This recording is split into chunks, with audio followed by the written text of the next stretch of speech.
கேள்வி பார்வையாளர் வணக்கம். இந்த நேர்காணலில் நாம் சந்திக்க இருக்கும் சிறப்பு விருந்தினர் தமிழ் புலிகள் கட்சியின் மாநில செய்தி தொடர்பாளர் முத்துக்குமார் அவர். சார் வணக்கம். வணக்கம். இன்றைய தினம் மதுரையில் முருக பக்தர்கள் மாநாடு மிக பிரம்மாண்டமான முறையில் நடைபெற்று இருக்கிறது.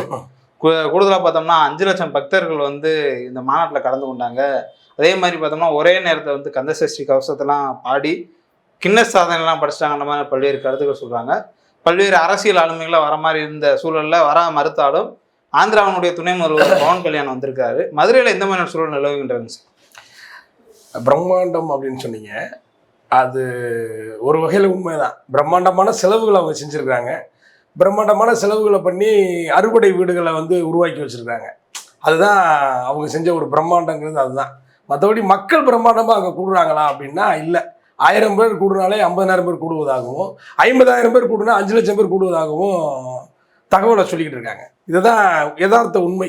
அங்கே என்ன நடக்குதுன்னா, இப்போ பொதுவாக பார்த்தீங்கன்னா மதுரைக்கு ஒரு பொழுதுபோக்கு மையன்றது ஒன்று கிடையாது. ஒரு பெரிய லெவலில் ஒன்று மதுரைக்குள்ளே. இப்போ பார்த்தீங்கன்னா சென்னைனா ஒரு மெரினா பீச் இருக்கும், பாண்டிச்சேரினா அப்படி ஒரு இது இருக்கும். அந்த மாதிரி மதுரையில் பார்த்தீங்கன்னா பெருசாக சொல்கிறதுக்கு மீனாட்சி மக்களை தவிர்த்து ஒன்றும் பெருசாக சொல்கிறாங்க நேரத்தை கழிக்க. ஆமாம், இது ஞாயிற்றுக்கிழமை அல்லது போக சனிக்கிழமை இந்த 2 தினங்களில் பார்த்தீங்கன்னா விடுமுறை நாட்கள் அப்படிங்கிறதுனால மக்கள் பார்த்தீங்கன்னா இந்த அறுபடை வீடு அங்கே இருக்கிறது அப்படி தெரிஞ்சுக்கிட்டு தான் அங்கே பெரும்பான்மையாக போகிறாங்க. ஆனாலுமே நீங்கள் சொல்கிற அந்த 5 லட்சம் அப்படின்றதெல்லாம் கிடையாது. அது 5 லட்சத்துக்கு உண்டான இடமும் அல்ல. அவங்க வச்சிருக்கக்கூடிய அந்த மேடை அமைப்பு, அந்த சுற்றி போட்டிருக்கிற அந்த டோட்டல் அந்த இடமே பார்த்தீங்கன்னா 5 லட்சம் பேர்லாம் தாங்காது. ஒரு 50,000 பேர் கூடலாம், அவ்வளோதான். அந்த 50,000 பேரோட எதுக்காக வருவாங்கன்னா அறுபடை வீடு அந்த செட்டிங்ஸை பார்க்கறதுக்கு தான் வருவாங்க. உதாரணத்துக்கு சொல்லணும்னா நம்முடைய முன்னாள் அமைச்சர் செல்லூர் ராஜ் மதுரையை சேர்ந்தவர் தான். அவர் பார்த்தீங்கன்னா மதுரைக்கு ஒரு பொழுதுபோக்கே இல்லை அப்படின்னு சட்டமன்றத்தில் அவருடைய பணியில் அவர் ஒரு கேள்வி எழுப்பினார். அப்போ அதுக்கு தெங்கந்தனன் சொன்னார், நீங்களே ஒரு பொழுதுபோக்கு தான் அப்படின்னாரு. இந்த தெர்மாகோல் விட்டார் இல்லையா, அந்த காமெடியை நினைவுபடுத்தி அவர் அப்படி ஒரு கருத்து சொன்னார்.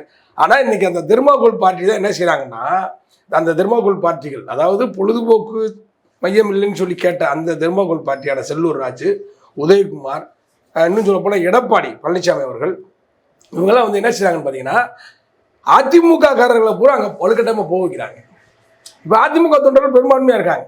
இப்போ இவங்க தன்னுடைய கட்சியவே பாஜகவை மாற்றுறதுக்கான முயற்சி எடுத்துக்கிட்டு இருக்காங்க. இன்னைக்கு செல்லூர் ராஜ் பார்த்தீங்கன்னா நான் அங்கே நேரடியாக போகிறதுக்கு எல்லா வேலைகளையும் செய்கிறாரு. உதயகுமார் என்ன செய்கிறாருன்னா அங்கே போகிறதுக்கு என்ன வேலையை செய்கிறார், வண்டியில் பிடிச்சி கொடுக்குறாங்க. வண்டி பிடிச்சி போகிறதுக்கு முழுமையாக பார்த்தீங்கன்னா பணம் தர்றாங்க, வண்டி பிடிச்சி தராங்க. இந்த வேலை யார் செய்யறன்னா அதிமுக தான் செய்யுது. ஏன்னா பாஜக பலமாக இருப்பதாக தமிழ்நாட்டு மக்கள்கிட்ட காட்டுவதற்காக இந்த வேலை யார் செய்யறான்னா அதிமுக தான் செய்யுது. முருகன் மாநாட்டை முழுக்க முருகன் மாநாடு அதில் அரசியல் தலையீடு இருக்கு. நம்ம என்ன சொல்றோம்னா, நீ முருக பக்தருடைய உண்மையான மாநாடுனா நம்ம அதை கண்டுக்க போறது இல்லை. அது வழக்கமாக நடக்குதான். எல்லா கோயில்களையும் வர்றாங்க, அதை யாரும் எதிர்க்கிறது இல்லை, யாரும் அதை கண்டிக்கிறது இல்லை, அதுக்கு எதிராக யாரும் பேசுறது கூட இல்லை. இங்கே மனித சங்கிலி கூட நம்ம பண்ணது இல்லை. ஆனால் அரசியலோடு இது கலக்குது. ஆன்மீகம் என்பது அரசியலோடு கலக்குறாங்க. என்ன சொல்றாங்கன்னா, இன்னைக்கு கூட ட்வீட் என்ன போட்டிருக்காருன்னா, எல்முருகன் என்ன போட்டிருக்காருன்னா, கந்தசஷ்டி கவசம் பாடுவோம், கோட்டையிலிருந்து திமுகவை அகற்றுவோம். அப்போ நீங்கள் எந்த நோக்கத்துக்காக நீங்கள் பண்ணுறீங்க? முருக பக்தர்கள் எந்த நோக்கத்துக்காக நீங்கள் கூட்டுறீங்க? அப்போ ஆட்சிக்கு வருவதற்காக தான் நீங்கள் முருகனை பயன்படுத்துறீங்க.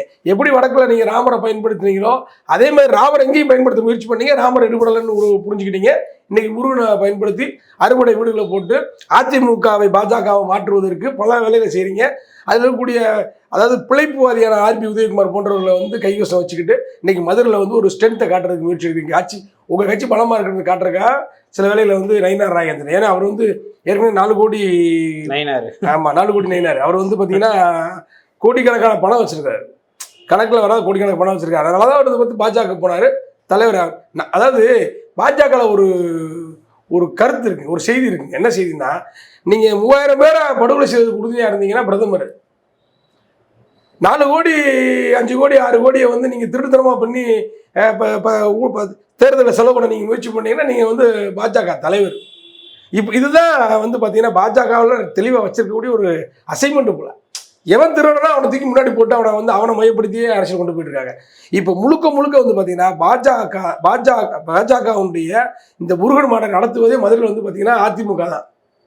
பின்னணியில் இருக்கிறது அதிமுக தான். இன்னும் சொல்ல போனால் முன்னணி கூட சொல்லலாம். ஏன்னா எடப்பாடி பழனிசாமி அவர்கள் பார்த்தீங்கன்னா வெளிப்படையாக வாழ்த்துக்கள் சொல்கிறார்.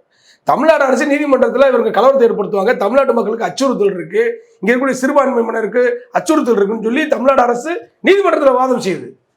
ஆனால் எடப்பாடி என்ன சொல்றாரு, வாழ்த்துக்கள் சொல்றாரு. செல்லூர் ராஜ் என்ன செய்யறாரு? ஆட்கள் திரட்டுறாரு. ஆர்பி உதயகுமார் என்ன செய்யறாரு? ஆட்கள் திரட்டுறாரு. அப்ப தமிழ்நாட்டை வன்முறைக்காடாக மாற்றுவதற்கு இன்னைக்கு பாஜகவோடு அதிமுக கை கொடுத்திருக்கு. இது எவ்வளவு கேவலமான ஒரு விஷயம். முருகன் மாநாட்டுக்கு வரக்கூடிய அனைத்து வாகனங்களும் டோல்கேட்டில் ஃப்ரீ. வாகனங்களுக்கு பணம் கட்ட வேண்டிய அவசியம் இல்லை. இந்து முன்னணி கொடியோடு வந்தால் பணம் கட்ட வேண்டிய அவசியம் இல்லை. அதுக்கு வந்து பார்த்தீங்கன்னா நிதின் கட்காரி ரகசிய உத்தரவு போட்டு இன்னைக்கு வந்து பார்த்தீங்கன்னா எல்லா டோல்கேட்லையும் தனி பாதை அமைச்சிருக்காங்க வாகனங்கள் போகிறதுக்கு. அதாவது பாஜக காரர்கள்னு சொல்ல மாட்டேன், அது அதிமுக காரர்கள் தான். பாஜக காரன்ற பொருள் அதிமுக காரர்கள் தான் இங்கே திரட்டுறாங்க. அப்போ இவ்வளோ மோசமாக வந்து பார்த்தீங்கன்னா அரசுனுடைய அதிகாரத்தையே துஷ்பிரயோகம் பண்ணுறாங்க. எதுக்காக துஷ்பிரயோகம் பண்ணுறாங்க?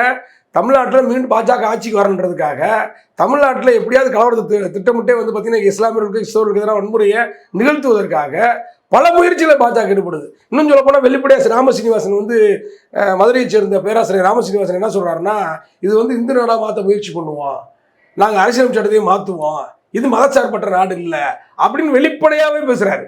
அரசியலமைப்பு சட்டத்துக்கு எதிராக முழக்கமிடுறாரு, ஊடகங்களில் பேட்டி கொடுக்குறாரு.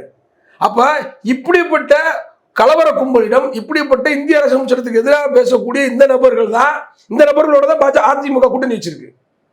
அப்ப இவர்கள் எந்த நோக்கத்துக்காக இந்த மாநாடு நடத்துறாங்க, எந்த நோக்கத்துக்காக இந்த கலவரத்தை நடத்துவதற்கான முயற்சியில் ஈடுபடுறாங்க அப்படின்றத அதிமுக உணர்றனா அதிமுக தமிழ்நாட்டுக்கு தேவையா?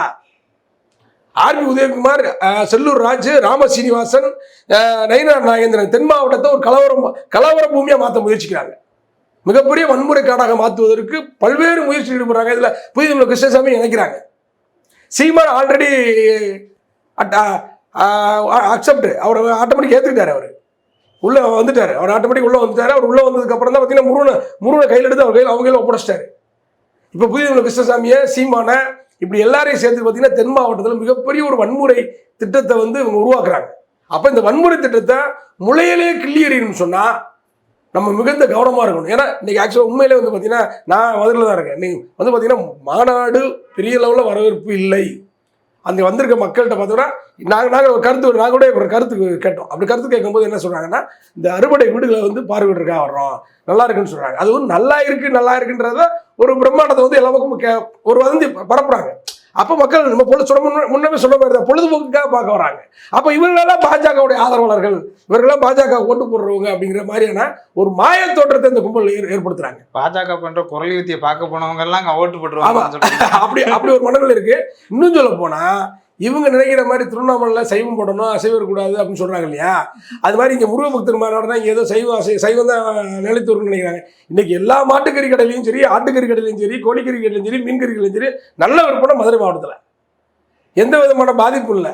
ஏதோ முருகன் மாநாடுன்றதுனால சைவ மக்கள் மாறிடுவாங்கன்னா அப்படிலாம் கிடையாது. இன்னைக்கு எல்லா கடைகள்லையும் வந்து பார்த்தீங்கன்னா 4 மாடு 3 மாடு 5 ஆடு 6 ஆடுன்னு கடைக்கு இப்படி அடுத்திருக்காங்க. நல்லா வியாபாரம் பலமாக தான் போயிருக்கு. அதனால் இவர்கள் எதிர்பார்க்கிற, இவர்கள் சொல்லுகிற எதுவும் உண்மை இல்லை, சும்மா பில்டப் பண்ணுறாங்க. இருந்தாலும் இந்த சூழலை பார்த்தோம்னா ஆந்திர துணை முதல்வர் பவன் கல்யாண் அவர்கள் வந்து அந்த மாநாட்டில் பங்கேற்றிருக்காரு. பவன் கல்யாண் வந்து பார்த்தீங்கன்னா ஒரு யோகி ஆதித்யநாத் தான் மாறுவதற்கு முயற்சிக்கிறாரு. இது தமிழ்நாடு. அவர் வந்து ஆந்திராவில் அவர் வந்து அவருடைய படத்தை ஓட்டிக்கலாம், பில்டப் பண்ணிக்கலாம், அவர் வந்து என்னன்னாலும் பேசிக்கலாம். தமிழ்நாட்டில் வந்து அவர் கோமாளி ஆயிடுவார். தமிழ்நாட்டில் வந்து அவர் வந்து பார்த்தீங்கன்னா மிகப்பெரிய கோமாளி ஆக்கிடுவோம். ஏன்னா தமிழ்நாடு எப்பயுமே இந்துத்துவத்துக்கு எதிரான ஒரு மண் தான். இங்கே நீங்கள் பாசிச ரீதியாக இந்துத்துவ தீவிரவாதத்தை, பயங்கரவாதத்தை தமிழ்நாட்டு மக்கள் மீது நீங்கள் திணிக்க நினைச்சிங்கன்னா ஒரு காலத்தில் எடுபடாது. இது கடந்த கால வரலாறு நம்ம சொல்ல முடியும். ராமனை வந்து பெரியார் செருப்பால் அடிச்சாருன்னா இங்கே பிரச்சாரம் பண்ணாங்க. ஆனால் அந்த தேர்தல் நேரத்தில் திமுக தான் இங்கே வெற்றி பெற்றுச்சு. பெரியார் ஆதரித்து திமுக தான் வெற்றி பெற்றுச்சு. அதனால் இவங்க இந்த முருகனை காரணம் காட்டியோ அல்லது ராமனை காரணம் காட்டியோ அல்லது யாரையாவது கடவுளை இந்த இந்து மத கடவுளை அவமானப்படுத்திட்டாங்க, இந்து மத கடவுளுக்கு மரியாதை இல்லை அப்படின்னு சொல்லிலாம் இங்கே ஒன்றும் செய்ய முடியாது. ஏன்னா பவன் கல்யாணம் ஒன்று தெரிஞ்சுக்கணும். இங்கே இந்து கோயிலுக்கு போகிறவன் கிறிஸ்தவ கோயிலுக்கும் போவான், கிறிஸ்தவ கோயிலுக்கு போகிறவன் இஸ்லாம் மசூதிக்கும் போவான். இதுதான் தமிழ்நாட்டு மக்களுடைய பண்பாடு. இதுதான் மதுரை மக்களுடைய பண்பாடு கூட. இதுதான். இன்னும் சொல்ல போனால் திருப்பூர் மலையை வச்சு தான் அவங்க பிரச்சனை எழுப்புறாங்க. திருப்பூர் மலையிலேயே இஸ்லாமியர்கள் ஆடு இருப்பதற்கு ஆடை தூக்கி கொண்டு போகிறது இந்துக்கள் தான். இன்னும் சொல்ல போனால் பக்ரீத்தாக இருக்கட்டும், ரம்ஜானாக இருக்கட்டும், இவர்கள் இஸ்லாமியர்கள் அசைவ உணவு சாப்பிடுவதற்கு மாடு வளர்த்து, ஆடு வளர்த்து, கோழி வளர்த்து, எல்லாத்தையும் வளர்த்து கொடுக்கறது இந்துக்கள் தான். இதுதான் தமிழ்நாட்டு பண்பாடு. ஒவ்வொரு ஆண்டும் வந்து பார்த்தீங்கன்னா ரம்ஜான், பக்ரீத் போன்ற நேரங்களில் வந்து பார்த்தீங்கன்னா மாட்டு சந்தைகளையும் சரி, ஆட்டு சந்தைகளையும் சரி, இந்துக்கள் தான் பெரும்பான்மையாக மாடுகளை வந்து, ஆடுகளை வந்து அவங்களுக்கு விற்பனை செய்வாங்க. ஒரு பொருளாதார உறவு இருக்கு அவங்களுக்கு மத்தியில், ஒரு பொருளாதார உறவு இருக்கு, சகோதர உறவு இருக்கு. இப்படி எல்லாமே இருக்கும்போது இந்த சங்கிகள் வந்து எப்படியாவது முருகனை பயன்படுத்தி ராமனை பயன்படுத்தி பார்த்தாங்க முடியல. இப்போ முருகனை பயன்படுத்தி இங்கே வீழ்த்திடலாம்னு நினைக்கிறாங்க. நிச்சயமா இங்கே தமிழ்நாட்டில் நடக்காது. பவன் கல்யாணம் மாதிரி எத்தனை பவன் கல்யாணங்கள் இங்கே தமிழ்நாட்டுக்குள்ள நுழைஞ்சாலும் சரி, இதை சங்கிகளுடைய நாடாக மாற்ற முடியாது. இன்னைக்கு வந்து பார்த்தீங்கன்னா யோகி ஆதித்யநாத் வர்றதுக்கு அச்சப்பட்டிருக்காரு. ஏன்னா தமிழ்நாட்டை பற்றி அவருக்கு தெரியும், என்ன நடக்கும்னு தெரியும். தமிழ்நாட்டில் போய் மக்களுக்கு தமிழ்நாட்டில் போய் இந்த இந்துத்துவ பாசிசத்தை பரப்ப நீங்கள் முயற்சி பண்ணால் நீங்கள் என்ன ஆவீங்கன்றது யோகி ஆதித்யநாத்துக்கு தெரியும், தமிழ்நாட்டை பற்றி தெரியும். இதே மகாராஷ்டிரா அவர் போயிருப்பார், குஜராத்தில் அவர் போயிருப்பார். தமிழ்நாடுன்றப்ப அவருக்கு ஒரு அச்சம் இருக்கு. அந்த அச்சம் தான் அவர் வருவதற்கு காரணம். இன்னைக்கு பவன் கல்யாணம் வந்திருக்கிறாருன்னா பவன் கல்யாணம் வந்து பார்த்தீங்கன்னா எப்படியாவது தமிழ்நாட்டுக்குள்ளே வந்து கால் பதிச்சிடலாம் அப்படின்னு நினைக்கிறாரு. தமிழ்நாட்டுக்குள்ள பாஜகவும் சரி, பவன் கல்யாண் மாதிரி ஆட்களும் சரி, நீங்கள் ஒரு காலமும் தமிழ்நாட்டு மக்களை சங்கிகளாகவோ அல்லது மதவெறியர்களாகவோ மாற்றுவதற்கு ஒரு காலம் முடியாது. நடக்கவும் செய்யாது. இல்லை, இந்த முருகன் மாநாட்டில் அப்ராக்சிமேட்டாக எத்தனை ஆயிரம் பேர் வந்திருப்பாங்க? இப்போ 5 லட்சம் பேருன்னு சொல்லி பாஜக சொல்கிறாங்க. 5 லட்சம் பேர் இருக்கைகள் போட முடியுமா? அந்த இதில் 50,000 இருக்கைகள் போடலாம். 50,000 இருக்கைகள் போடலாம். அதில் 5,000 பேர் பாஜகக்காரங்களாக இருப்பாங்க, ஒரு 1000 பேர் இந்து முன்னணிக்காரங்களாக இருப்பாங்க. மீதி இருக்கிற 10 பேருமே அதிமுககாரங்க தான், அதிமுகவை சேர்ந்தவங்க தான். பாமக கூட ரகசிய அழைப்பு விட்டுருக்கலாம். பார்க்கும்போது ஐஜேகே கட்சி வாங்கினோம்னா, ஆமாம், ஐஜேகே வாங்கினவங்க போகுது. அதான் சொல்கிறோம்ல, பாஜகவுடைய ஆதரவு சக்தியில் இருக்கக்கூடிய இங்கே இருக்குது, இங்கே சில கட்சிகள் இருக்குது. அது பாமக இருக்கலாம், தேமுதிகவாக இருக்கலாம், அதிமுக இருக்கலாம். இவங்கெல்லாம் வந்து பார்த்தீங்கன்னா மறைமுகமாக, அதாவது பாஜகவுக்கு தமிழ்நாட்டில் பலம் கூடுவதை போல் ஒரு மாயையை காட்டுவதற்கு இந்த மாநாடை பயன்படுத்துகிறார்கள். அதில் எல்லா கட்சிகளுமே ஈடுபடுது. திராவிட முன்னேற்ற கழகத்தை தவிர்த்து மற்ற கட்சிகள் அனைத்துமே ஈடுபடுது. அதுதான் யதார்த்தமான உண்மை.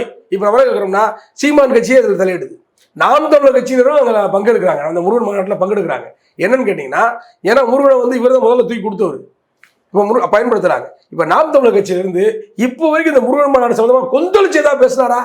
வேகமாக தான் பேசியிருக்காரா? கோபமாக தான் பேசியிருக்காரா? பாஜக அப்புறப்படுத்துவோம் பேசியிருக்காரா? நீ எப்படி முருகன் மாநாடு நடத்தல, உனக்கு என்ன உரிமை இருக்குன்னு கேட்டிருக்காரா?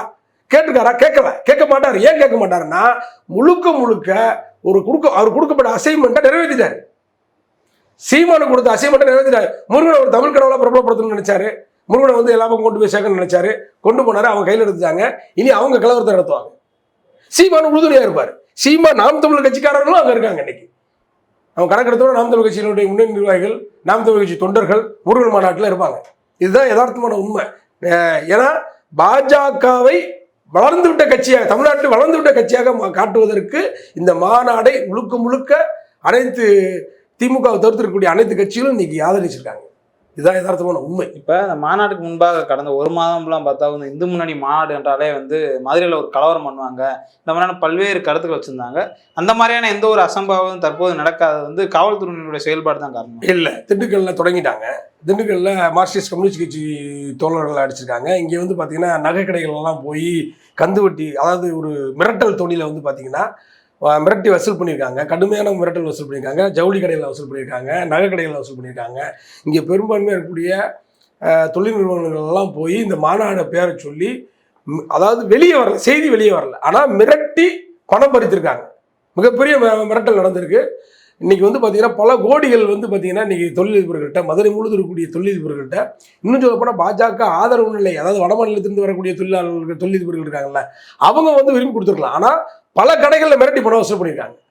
இது நிஜமாகவே நடந்த உண்மை. அதனால் கலவரம் வராமல் இருப்பதற்கு காரணம் அவர்களை வந்து பாஜக ஆட்சியில் இருக்கிறதுனால, மத்தியில் ஒன்றியத்தில் ஆட்சியில் இருக்கிறதுனால சிலர் வந்து பார்த்திங்கன்னா இந்த செய்தியை வந்து வெளியே சொல்லாமல் இருக்காங்க, அவ்வளோதான். ஆனால் நிறைய கடைகள் மிரட்டப்பட்டிருக்கு. வழிப்பறி செய்வது போல் நிறைய இடத்துல பணத்தை பறித்து பாஜக இந்த மாநாடு நடத்துது. இதுதான் யதார்த்தமான உண்மை. ஏன்னா அதாவது புகார் கொடுக்கல, வீதிக்கு வரல, அவ்வளோதான். ஆனால் நடந்திருக்கு. குறிப்பாக வந்து பார்த்தீங்கன்னா தாடி கொம்பில் ஒரு மார்க்சிஸ்ட் கம்யூனிஸ்ட் கட்சி தோழரை அதாவது வன்முறைக்கு முதல் கட்டமாக ரத்தத்தை வெளியேற்றிருக்காங்க. மார்க்சிஸ்ட் கம்யூனிஸ்ட் தோழரை வந்து கடுமையாக அடித்து தாக்கி ரத்தத்தை வெளியேறுற விதமான செயல்கள்லாம் செஞ்சுருக்காங்க. இது கலவரத்துக்கு முதல் படி. அவர்கள் வந்து இந்த மாநாடு முடிஞ்சதுக்கப்புறம் இந்த கூட்டம் இருக்கு இல்லையா, இந்த கூட்டத்தை வந்து பார்த்தீங்கன்னா வேறு விதமாக பயன்படுத்த முயற்சிப்பாங்க. இப்போ வந்து ஒன்றும் இல்லை, அந்த மாநாட்டில் விளம்பர பலகையிலே ஒன்று வச்சுருக்காங்க, தோடு அணிந்தால் வந்து நல்லது, புத்துணர்ச்சி வரும் அப்படிங்கிற மாதிரி சில செய்திகள்லாம் அங்கே இந்த மாதிரி மூட பழக்க வழக்கங்கள்லாம் உள்ள திணிக்கிறாங்க. அப்ப இந்த மூட பழக்க வழக்கங்களோடு சேர்ந்து இஸ்லாமியர்களுக்கு எதிரான வன்மமான பேச்சுக்களையும் கிறிஸ்தவர்களுக்கு எதிரான வன்மமான பேச்சுக்களையும் அப்படி திணிப்பாங்க. இனிமேல் தான் இப்ப ஆரம்பிச்சிருக்காங்க, இனிமேல் தான் கலவரத்தை பெருகுவாங்க. நடக்கும், நிச்சயமா நடக்கும். ஆனா தமிழ்நாட்டில் எங்களை போன்ற ஜனநாயக சக்திகள் நிச்சயமாக இந்து முன்னணிக்கு கயவர்களை, பாஜக குண்டர்களை விரட்டி அடிப்போம். தமிழ்நாட்டுக்குள்ள வன்முறை, பெரியார் மண்ணான தமிழ்நாட்டில் ஒரு காலமும் இவர்கள் வன்முறை செயல்பாட்டில் வன்முறையின் மூலமாக தமிழ்நாட்டை ஆள நினைத்தால் ஒரு காலத்தில் அனுமதிக்க முடியாது, விரட்டி அடிப்போம். அதுல எந்த மாற்று கருத்துல பாஜகவுக்கு தமிழ்நாட்டை வந்து கல்லறையா மாற்றுவோம். இதுதான் உண்மை. இந்துத்துவாவுக்கு தமிழ்நாடு வந்து ஒரு கல்லறையா தான் மாறும், வளர்ச்சியாக கிடையாது. வளர்ச்சி அடைவதற்கு வாய்ப்பே இல்லை. நன்றி சார். நன்றி.